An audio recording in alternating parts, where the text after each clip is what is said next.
বান্দা আমি তো রব্বুল আলামিন, কেন ভুলে গেছিস আমাকে? মা গাররাকা বিরাব্বিকাল কারীম, মা গাররাকা বিরাব্বিকাল কারীম।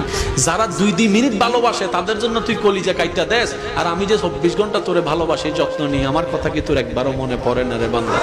একবারও কি মনে পড়ে না?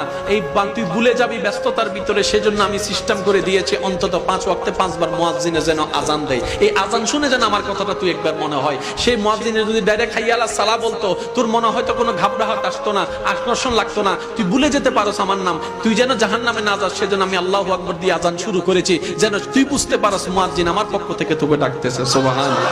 ও বান্দা, মা গাররাকা বিরাব্বিকাল কারীম, আমি কি তোকে সকালে নাস্তার ব্যবস্থা করে দিই নেই? তোর বউয়ে, তোর মা, তোর বোনে হয়তো রান্না করেছে, রেডি করেছে, কিন্তু নাস্তার রিজিকটা তো আমি দিয়েছি। পাউরিটার রিজিক হওয়া তো আমি দিয়েছি, পানিটা তো আমি দিয়েছি, খাবার নিয়ামত তো আমি দিয়েছি, পাকস্থলী তো আমি দিয়েছি, হজম শক্তি তো আমি করিয়েছি। বান্দা সুবহানাল্লাহ। ও বান্দা,